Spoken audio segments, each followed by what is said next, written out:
Улсын хурлын хамгийн газрын хэвлэл мэдээлэл олон нийтэд харилцах эцэс бэлтгэн хүргэдэг Улсын хурл энэ 7 хоногт тайван нэвтрүүлгийн шин дугаар үзэгч танд хүрч байна.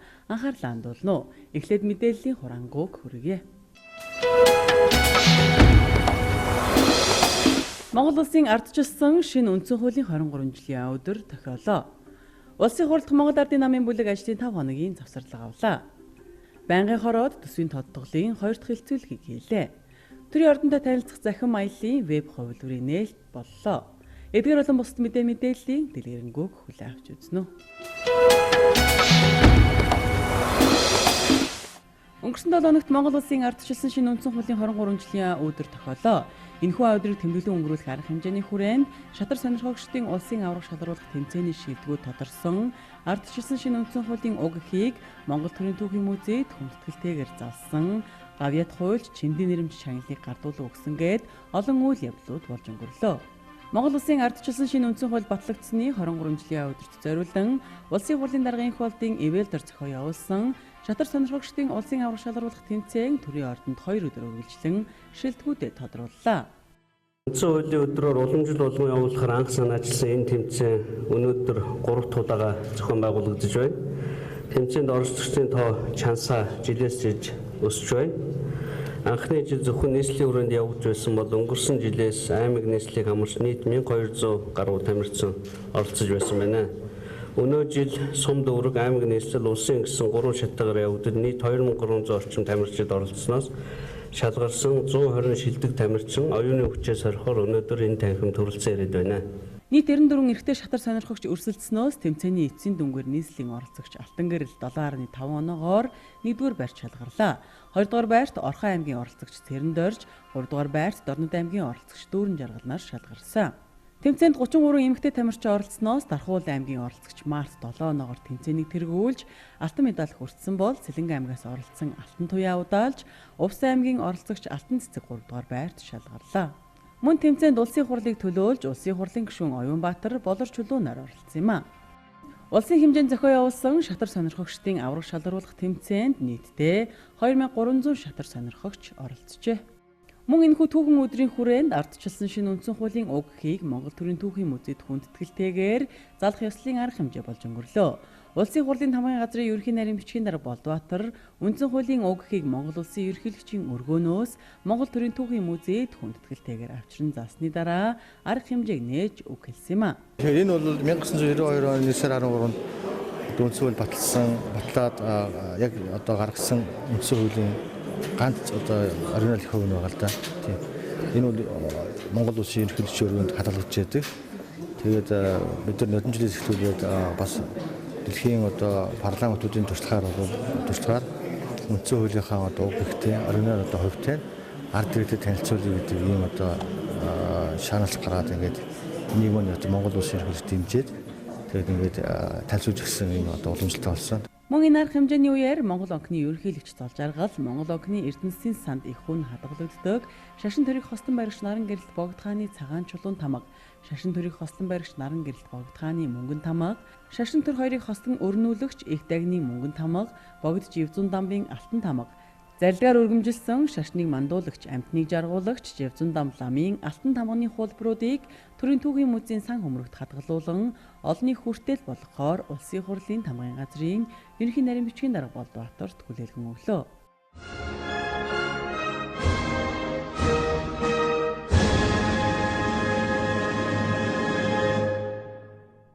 Ардчилсан шинэ үндсэн хуулийн 23 жилийн өдрийг тохиолдуулан үндсэн хууль тогтоогчдын холбооны анх дугаар чуулган төрийн ордны их танхимд болж өнгөрлөө. Дэлхийн хөгжилтэй орнуудын зүгээс хөгжиж байгаа орнуудын удирдлагад нөлөөлж өөрсдийн эсрэг ашигт нийцсэн үндсэн хууль гаргах, бусад хуулийг өөрчлөх хандлага ажиглагдаж байна. Үндсэн хуулинд уг хуулиа зөрчин байж яаруу санд руу оруулсан бодлого судалгаа тооцоогүй ард түмний нийтлэг эрх ашигыг зөрчсөн нэмэлт өөрчлөлт ямар их хор ашиг тарьдгийг үндсэн хуулийн 1999 2000 оны 2 удаагийн нэмэлт өөрчлөлт харууллаа гэж бодож байна. Ардчилсан үндсэн хууль тогтоогчдын холбооны удирдах зөвлөлөөс ерөнхийлөгч улсын хурал засгийн газарт хандан ардчилсан үндсэн хуулийн үзэл баримтлалыг сурталчилж парламент ёс хууль дэдлэх мэдлэг боловсролыг ард иргэдэд эзэмшүүлэх, үндсэн хуультай холбоотой өв соёлыг бий болгох, хамгаалах зорилгоор үндсэн хуулийн өвийн тухай хуулийн төслийг санаачлах, үндсэн хуулийн музей үзмөр хөшөө дурсгалын зохицолбор байгуулах тухай хоёр асуудлыг шийдвэрлүүлэхээр өргөн барих нь зүйтэй хэмээн шийдвэрлсэнийг чуулганд оролцсон депутатууд санал нэгтээ дэмжлээ. Мөн энэ түүхэн өдөр нийгмийн нэр зүтгэлтэн үндсэн хуулийн эхийг баригч Монгол Улсын хөдөлмөрийн баатар Ардын багш Гавьяат хуульч Чимдийн нэрмжит Монгол Улсын их хурлын шагналын эзнийг тодрууллаа. Шагналын анхны эзнэр Монгол Улсын Гавьяат хуульч Улсын их хурлын гишүүн Лүндэ Жансан тодорлоо.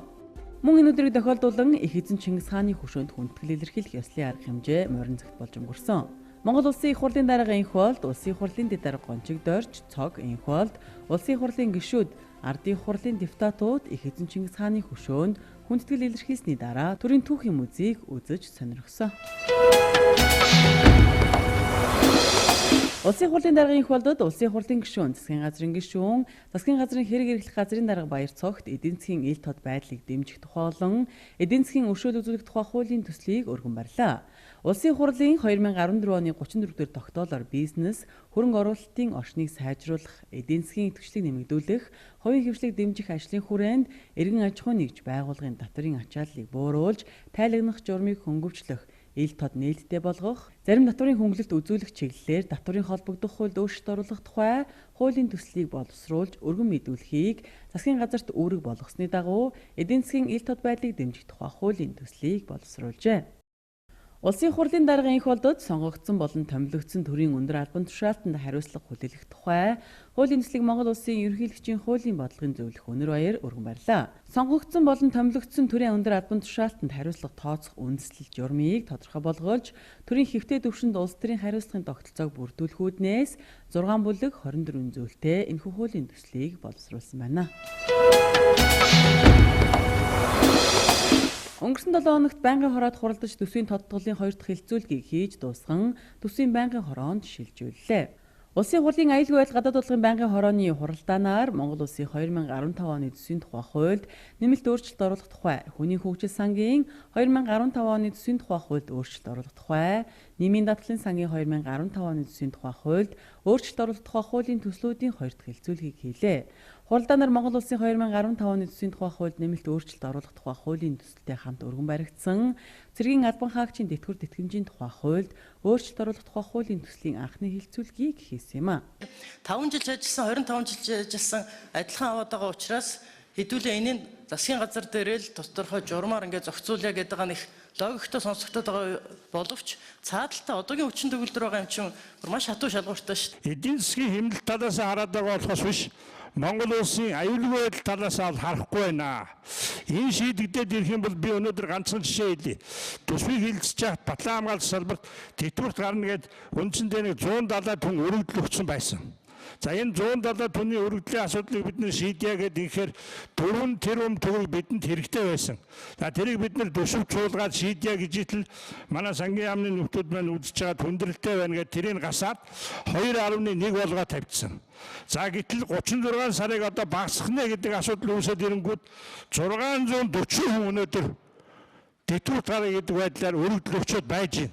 Тэгээ жоохон хүндрэл өршөөл гарлаа гэд тэрийг өөрчлөх нь бол жишээлбэл ямар шүү нөхцөл байдлыг бий болгож байгаа төрөө Батлан хамгаалахын төрийн нарийн бичгийн даргаыг тодорхой ярьлаа. Тэгээ энэ ийм байдал бол бүх салбар дээр л гарна. Өөрөөр хэлбэл энэ хугацаанд амжиж одоо 36 сар гэдэг нь алга болох ч байвал тэтгэврийн болцол хангаж байгаа хүмүүс бүгдээрээ л гарах л иймэрхүү юм руу явна шүү дээ. Энэ мөрдөлтөй улсынхаа тэтгэмжийн асуудлыг, тэтгэврийн асуудлыг энгийнхэнтэй адилхан буруу гэж бодож байгаа. Тусгаар тогтнол аюулгүй байдлын одоо хүчин зүйл одоо энд гарах нь шүү дээ. Бид яаж ядарсан, төсөв яаж буурсан аюулгүй байдал тусгаар тогтнолын асуудлыг ийм төвшин тавьж болохгүй шүү дээ. Үндсэндээ байнгын хорон бүх гишүүд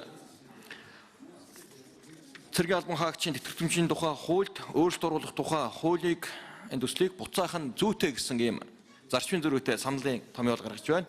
За санал хураалт явуулъя. За санал дэмжигдлээ. Мөн энэ өдрийн хуралдаанаар тус байнгын хорооны харьяа тусгай хяналтын дэд хорооны даргаыг сонгох тухай асуудлыг хэлцлээ. Улсын хуралд гардчилсан намын бүлгээс тус дэд хорооны даргаар улсын хурлын гишүүн Батхөөг улируулан сонгохоор нэр дэвшүүлж байгааг бүлгийн дарга Гарамгай Хотор танилцуулсан. Ингээд санал хураалт явуулахад хуралдаанд оролцсон гишүүдийн 93.3% нь улсын хурлын гишүүн Батхөөг тусгай хяналтын дэд хорооны даргаар улиран сонгохыг дэмжлээ. Дараа нь үндэсний аюулгүй байдлын үзэл баримтлал, гадаад бодлогын үзэл баримтлалын хэрэгжлэлд хяналт шинжилгээ хийж, санал дүгнэлт боловсруулах үүрэг бүхий ажлын хэсгийн санал дүгнэлтийг үндэслэн, засгийн газар чиглэл өгөх тухай байнгын хорооны тогтоолын төслийг хэлэлцээд, найруулгын зарим өөрчлөлтийг тусгаж баталлаа.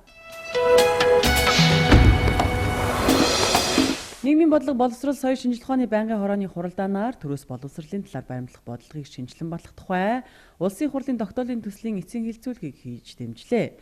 Үүний дараа эрүүл мэндийн албан журмын даатгалын тухай шинжилсэн найруулга болон холбогдох бусад хуулийн төслүүдийн эцсийн хилцүүлгийг хийж зарчмын зөрүүтэй 8 саналын томьёолоор санал хураалт явуулсныг дэмжснээр хуулийн төслүүдийг чуулганы нэгдсэн хуралдаанаар оруулахаар тогтлоо. Мөн байнгын хорооны хуралдаанаар нийгмийн даатгалын тухай хуульд нэмэлт өөрчлөлт оруулах тухай, нийгмийн даатгалын сангаас олгох тэтгэвэр тэтгэмжийн тухай хуульд нэмэлт өөрчлөлт оруулах тухай, нийгмийн даатгалын сангаас олгох үйлдвэрлэлийн осол мэргэжлээс шалтгаалсан өвчний тэтгэвэр тэтгэмж төлбөрийн тухай хуульд нэмэлт оруулах тухай, нийгмийн даатгалын сангаас олгох ажилгүйдлийн тэтгэмжийн тухай хуульд нэмэлт өөрчлөлт оруулах тухай хуулийн төслүүдийн анхны хэлцүүлгийг хийлээ. Энэ сургуулийн амжилттай уялдуулж олохоос гадна одоо ар гэрийн нөхцөл байдлаас хамаарат суралцах боломжоор хязгаарлагдмал тийм одоо өрхийн суралцагчид энэ одоо үндэсний тэтгэлгийг хамруулах боломж байгаа юу, энийг судалж өссөн үү гэж. Бүтээн өнчин хөгжлийн бэрхшээлтэй суралцагчид бол буцалтгүйгээр сургалтын төлбөрийг өгдөг байгаа. Засгийн газрын тогтоолтой. Амжиргааны төвшин доогуур бол сургалтын төрийн сангаас сургалтын зээл олгодог байгаа. Тийм учраас бол яг энэ амжиргааны төвшин доогуур дээр нь бүтээн өнчин гэсэн энэ хүүхдүүд бол боловсрал эзэмших дэмжлэгээ бол авч байгаа. Энэ он цалин дэтгэвэр тэтгэмжээр яг хэдэн төгрөг тавиад байгаа вэ? Одоо энэ тодтголоор хэд болсон бэ? Миний ойлгосноор бол өмнөх засгийн газарт нэлээд бодлон тарай хийсэн гэж ойлгож байгаа. Энэ жилийн төсөв цалингийн нэмэгдэлтээр нэг ч төгрөг байхгүй байгаа. За өмнөх засгийн газрын хувьд бол 500 тэрбумаар нэмэгдүүлсэн гэдэг байгаа боловч яг бодит байдал дээр бол 300 тэрбум төгрөг, 90 тэрбум нь одоо тэтгэвэр, 210 тэрбум цалин дээр нэмсэн байсан. Энэ бол 500-аар одоо нэмэгдүүлээгүй. За орлого талдаа бол шинээр их үүсвэр бол байхгүй байгаа. Улсын хурлын хууль зүйн байнгын хорооны хуралдаанаар төсвийн тодтголын 2 дахь хэлцүүлгийг хийсэн. Спорт сургалтын бууг энэ саяны энэ татвараас тусна гаргахгүй бол бүх тамирчдын буу 50-аас 100 мянган төгрөгийн татвартай болох гэж байна. Бүх тамирчдын буу. Дээр нь спорт сургалтын гэдэг нэртэйгээр одоо ааг нуурын зорилттой биш иргэдийн гар дээр, малчдын гар дээр үлдчихэж байгаа нэг том буунууд байна шүү дээ. Тэр буунууд чинь шууд нөгөө тансаг хэрэглээний энэ ааг гэдэг тусгай зорилтын буутай адилхан 50 100 мянган төгрөгийн татвартай болох гэж. Дээр нь дахиад нэг юм юу гэхээр үзмэр цуглуулгын буу гэж байж байгаа. Ааваасаа өвлөд авцсан буудууны буу гэх мэтлээ. Тэр буунууд бас 50 100 мянган төгрөгийн татвартай болох гэж байгаа байхгүй юу? Гэтэл одоо бол үзмэр цуглуулгын буу татваргүй байдаг. Кэл шүүхийн шийдвэрийдүүлэх ерөнхий газар цагдаа батлан хамгаалах гэсэн энэ дөрвөн гол байгууллагынхаа шатхууны зардлыг хассан чинь зөв буруу юу? Буруу байсан бол энийг одоо зөвтгөх гарах хэмжээ аваа. Цагдаа зээлэр гэмт хэргийн газар руу явна гэж хаашаа харсан байд юм бэ? Одоо тэрийг их хурлын гишүүдийн гар утас, агентлагийн даргын гар утас, яамдын газрын дарга нар, агентлагийн дарга орлогч, сургуулийн захирал, эмнэлгийн дарга, төрийн өмчит үйлдвэрийн газар ингээд гар утас, интернет, суурин утас загтал явуулах гэж ингэж ялгаж агаад мөнгө гарах ёстой. Нэг орчим тэрбум төгрөг байгаа гэж төсөөлж байгаа. Тэгээд тэр мөнгийг хасаад нөгөө талд нь нэмчихэл гэж байгаа. Гишүүдийн хүү хилцээд байнгын хорооны санал дүгнэлтээ төсвийн байнгын хороонд хүргүүлэхээр боллоо.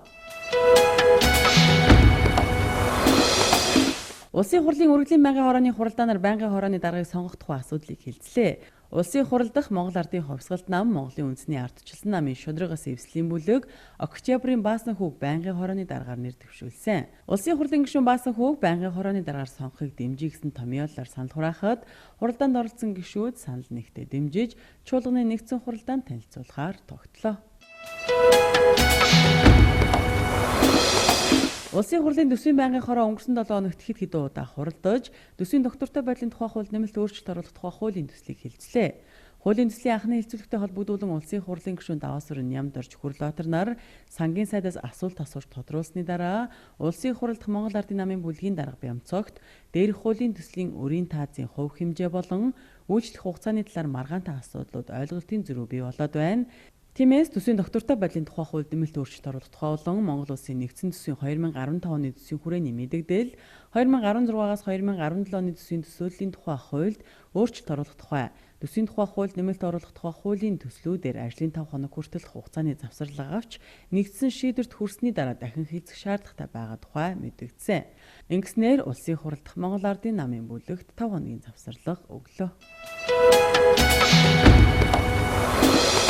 Улсын хурлын чуулганы пүрэв гарагийн нэгдсэн хуралдаанаар засгийн газраас 2015 оны 1-р сарын 13-ны өдөр өргөн мэдүүлсэн төсвийн доктортой байдлын тухай хуульд нэмэлт өөрчлөлт оруулах тухай хуулийн төслийн хилэлцэх асуудлыг хэлэлцлээ. Сангийн яамны нэрээр ирсэн албан товт. Өнөөгийн үндэс нь 9.1 их найдгийн төсвийн байнгын хороонд гаргаж ирүүлсэн байна. Энэ номтой холбогдлолтоор их хурлын гишүүдээс гаргасан шаардлагын дагуу ийм мэдээлэл ирүүлсэн байна шүү дээ. Гэтэл өнөөдөр сангийн сайд болохоор 14.4 их найд болцсон юм яриад байгаа байхгүй юу? Эн чинь 5 их найдын зөрөө. 5 их найдыг 1850-аар бод 2.7 тэрбум доллар. Гэхдээ хаанаас энэ 2.7 тэрбум доллар гараад ирвэ? 14 оны 9 сарын 30-ны байдлаар нийт Монгол улсын дотоодын нийт бүтээгдэхүүний 49.9% байсан гэж. 14 оны 9 сарын 30-ны байдлаар. Би бол одоо энэ миний өгж байгаа юм бол яг өнөөдрийн одоо сая он дамжиж гарсан өрийн хүлээгж байгаа гүйцэтгэл, өрийн одоо хувь хэмжээг энэ дээр бол байгаа. Учраас энэ жил тэр 4.8-ыг хийгээд ороод ир эргэжил багсгаа хийгээд ороод ир тэрний дараа жил багсгаад ингээд төсвийн доктортой байдлын хуулийнхаа үндсэн залтуудыг хэрэгжүүлэх чиглэлээр засгийн газар чинь үйл ажиллагаа ингээ эхлээ явж байгаа энэ үйл ажиллагааг чинь дэмжиж байна гэж хэлээд байгаа шүү дээ. Тэгээ ингэж дэмжиж гэн гэдэг маань өөрөө бид нар бол энэ засгийн газрын явж байгаа үйл ажиллагаа зөв зарчим, зөв зам руугаа гараад эхлээд явж байна гэж ингэж ойлгож байгаа. Энийг нь аюул болцсон юм шиг, энийг нь бид нар буруу сигнал болцсон юм шиг гэдэг ингэж яриад унах юм бол нөгөө урд жилүүдэд өгчээсэн тэр шүүмжлэл, урд жилүүдэд энэ засгийн газрыг засаачаа гэжсэн тэр байр суурь маань бас юу болж хуурах вэ гэдгээ бодооч гэж. Энэ бол хуралдаанд оролцсон гишүүдийн 3.2-оос доошгүй үеийн саналаар нэмэлт өөрчлөлт ордог хууль байгаа. Өнөөдөр 64 гишүүн хуралдаанд орж байгаа учраас 43 гишүүний санал хэрэгтэй. Санал хураахад бэлэн үү?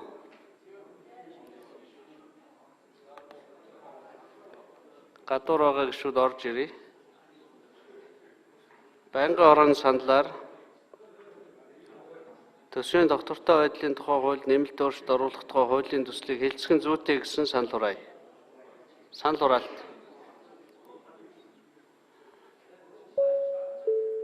Санал хураалт. Гишүүд инхүү хэлэлцэн байр суурь илэрхийлсний дараа хуулийн төслийг хилэлцэх асуудлаар санал хураалт явуулахад хуралдаанд оролцсон 64 гишүүний 51 буюу 79.7% нь хилэлцгийг дэмжлээ. Пүрэв гарагийн чуулганы нэгдсэн хуралдаанаар тогтоолын хавсралтуудад нэмэлт өөрчлөлт оруулах тухай засгийн газар 2014 оны 5-р сарын 23-ны өдөр өргөн мэдүүлсэн гацууртын ордын тухай тогтоолын төслийн анхны хилцүүлгийг хийлээ. Уг асуудлаар улсын хурал дахь Монгол Ардын хувьсгалт нам Монголын үндэсний ардчилсан намын шударгаас эвслийн бүлэг 1-р сарын 8-ны өдрийн чуулганы нэгдсэн хуралдаанаас ажлын 5 хоног завсарлага аваад байсан юм а. Энэ асуудалтай холбогдуулан улсын хурлын гишүүн Батцэрэг үг хэлсэн. Манай ажлын хэсгийн зарим гишүүд маргааш бас газар дээр нь очиж оронтгийн иргэдтэй уулзах, за археологч, мэргэжлийн хүмүүстэй уулзах гэдэг ажил зохион байгуулах гэж байна.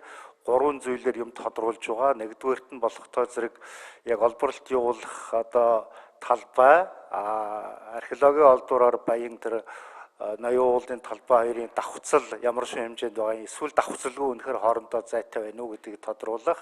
За хөрсний болон цэвдгийн судалгаа хийсэх тухай асуудал, дээрээс нь соёлын өвийн тухай хуулийн зарим зүйл заалт яг газар дээр хэрхэн хэрэгжиж байгаатай бас танилцах шаардлагатай гэж манай зарим гишүүд үзсэн. Урт нэртэй хуулинд энэ чинь хаагдсан байж байгаа шүү дээ. Урт нэртэй хуулинд орсон бүх лиценз хүчингүй болцсон байгаа шүү дээ. Тэр хориг тавигдаагүй нөхцөл бид энийг яриад өгнөгөө сухнаар хууль зүйн утгаар утгахгүй шүү дээ. Ерөнхийдөө энэ лиценз өөрөө хууль бусаар анханасаа олгогдсон. Орон нутгийн тусгай хэрэгцээнд авсан ерөн түүхийн чухал дурсгал олдвор байгаа тэр газруудад ашигт малтмлын лиценз өгөхгүй байх хууль тухайн үед үйлчилж ирсэн. Дээрээс нь энэ бол Шинжлэх ухааны академийн археологийн хүрээлэнгийн судалгааны талбайтай давхцаж байгааг эрдэмтэд өөрсдөө хэлсэн. Энэ бол ашигт малтмлын газрын кадастрын зургаас хуулж авсан зураг. Энийг би зориуд хүннүгийн үеийн тэр судалгаагаар мэргэжсэн эрдэмтэн археологчдод үзүүлсэн. Археологийн хүрээлэнгийн судалгааны талбайтай давхцаж байгаа юм байлээ. Өдрийн бодиттой Монгол улсын эдийн засагт учраад байгаа энэ бодит хүндрэлээс гарахад бид нар юу чадах вэ гэвэл бид нар тулгараад байгаа нь валютын хямралыг даван гарах голын хүсвэр маань Монгол улсд байгаа алтны нөөцөл дөө. Яг Монгол улсд бэлэн байгаа бодиттой хоёрхан алтны нөөц талбай, нэг нь энэ гашууртын хоорд газар. Баталгаажсанаас 50 тонн алтыг бид их хурл шийдвэр гаргаж чадах юм бол Монгол улсын валютын санг зузаатгах энэ эдийн засгийн хямралыг давхад боломж байгаа юм. Энэ үднээс стратегийн орд газарт хамааруулъя. Монголын төрд 34 хүртэл хувийн өгье гэсэн санал тавиад орж ирж байгаа гэж ойлгож байна. Мөн энэ хуралдаанаар байнгын хорооноос гаргасан саналын дагуу урлагийн байнгын хорооны даргаар баасан хүүг сонгохыг дэмжсэн санал хураалтын гишүүд 94.3%-аар дэмжлээ. Мөн Монгол Улсын засгийн газрын гишүүн хүнсүүдийн аж ахуйн сайдаар томилогдсон тул улсын хурлын гишүүн Бурмааг урлагийн байнгын хорооны даргын үүрэгт ажиллаас нь чөлөөлөх саналыг дэмжлээ. 2015 оны 1-р сарын 1-ний өдрөөс Монгол Улсын ерөнхийлөгчийн санаачлан өргөн мэдүүлж, улсын хурлын нэгдсэн хуралдаанаар батлуулсан шилэн дансны тухай хууль хэрэгжиж эхлэв байна. Үүнтэй холбоотойгоор төрийн зарим байгууллагын үйл ажиллагаа шилэн болж эхэллээ. Үүний нэг бол улсын хурл болон улсын хурлын тамгын газар юм а. Энэ ажлыг улсын хурлын чуулганы хуралдааны танхимаас эхлүүлсэн. Чуулганы хуралдаанд хүрэлцэн ирсэн гишүүдийн эрт суудаг санал ширээг ард түмэнд нээлттэй харуулж шилэн болсноо баталлаа. Гишүүдийн эртцэн мэдээ хэн гишүүн хэдэн цагт ирсэн тухай улсын хурлын захим хуудасны энэ хэсгээс шууд үзэх боломжтой. Өнгөрсөн 7 өдрийн пүрэв гарагийн чуулганы нэгдсэн хуралдааны эртцэн мэдээллийг олон нийтэд нээлттэй харуулсан. Улсын хурлын чуулган болон байнгын ороодын хуралдааны таймыг үзэгч танд багцлан хүргэлээ. Харин одоо улсын хурлын эргэн тойронд болж өнгөрсөн бусад үйл явдлын мэдээллийг товчоор хүргье. Орчин үеийн техник технологийн дэвшлиг ашиглан бүтээсэн төрийн ордонтой танилцах захин аяллаа веб хуудасны нээлт болж өнгөрлөө. Англи-монгол тайлбартай энэ захин аяллаар иргэд сонгогчид улсын хурлын чуулганы нэгдсэн хуралдааны болон бусад танхимууд төрийн ордон дахь түүх соёлын дурсгалт үзмрүүдээс гадна улсын хурлын даргын албан өрөө тасалгаа, үе үеийн улсын хурлын дарганаар ерөнхий сайдуудын хөрөг зураг зэрэг сонирхолтой үзмрүүдтэй танилцах боломжтой болж байна. Захим хуудсыг бүтээхэд нийт 3000 гаруй ажлын материал орсны зэрэгцээ төрийн ордны өрөө таслага хуралдааны танхим, музей үзмэр зэрэг 42 объектыг 100 гаруй цэгээс харуулснараа онцлогтой болжээ. Улсын хурал дахь эмэгтэй гишүүд согтуу жолооч хүүхдийн амь нас сэдвт хэлэлцүүлгийг төрийн ордон зохион байгууллаа. Хэлэлцүүлэгт Улаанбаатар хотын цагдаа, замын цагдаагийн газар, Монгол Улсын тээврийн прокурорын газар, хууль сахиулах их сургууль, хууль зүйн яам, замын цагдаагийн газар, хөдөлгөөний аюулгүй байдлыг хангах нийгэмлэг зэрэг байгууллагуудын төлөөлөл оролцож, гишүүдийн сонирхсан асуултад хариулт өгч, хуулийн төсөл тусгах саналуудаа хэллээ. 2014 онд нийслэлийн хэмжээнд 26678 осол бүртгэгдсэн нь өнгөрсөн оноос 76.5%-аар өссөн үзүүлэлттэй байна. Согтуугаар автомашин жолоодсон жолоочийг илрүүлсэн зөрчил 50917 болж өнгөрсөн оноос даруй 21% өссөн байна. Хэлэлцүүлэгт улсын хурлын гишүүн Эрдэнэчимэг, Батчимэг, Саран гэрэл, Оюун гэрэл, Уянга, Баянсэлэнг, Одон туяа нарын гишүүд оролцож саналаа хэллээ. Улсын хурлын гишүүн эдийн засгийн байнгын хорооны дарга Батсуур аж үйлдвэрийн яамны ажил байдалтай танилцлаа. Улсын хурлын гишүүн аж үйлдвэрийн сайд Эрдэнэбат эхлээд яамны бүтэц зохион байгуулалтын талаар танилцуулж, цаашид тус яамнаас хэрэгжүүлэх бодлогын талаар байнгын хорооны дарга дэлгэрэнгүй мэдээлэл өглөө. Мөн тэрээр аж үйлдвэрийн яам шинээр байгуулагдсантай холбогдуулан аж үйлдвэрийн тухай, жижиг дунд үйлдвэрлэлийн тухай, чөлөө төсвийн тухай, худалдааны тухай зэрэг хэд хэдэн хуулинд өөрчлөлт оруулах шаардлага гарч байгааг онцлоод байнгын хорооны даргаас эдгээр хуулиудын хэлэлцүүлгийн явцад анхааран ажиллахыг хүссэн юм а. Улсын хурлын хамгийн газрын хэвлэл мэдээлэл олон нийтэд харилцах хэлцээс бэлтгэн хүргэдэг Улсын хурлын 7 өнөخت 50 нэвтрүүлгийн шин дугаар үзэгч танд хүрлээ. Анхаарлаа хандуулан үзсэн үзэгч танд баярлалаа. Таны эрт 7 өдрийн ажил үйлсэд өндөр амжилт хүсье.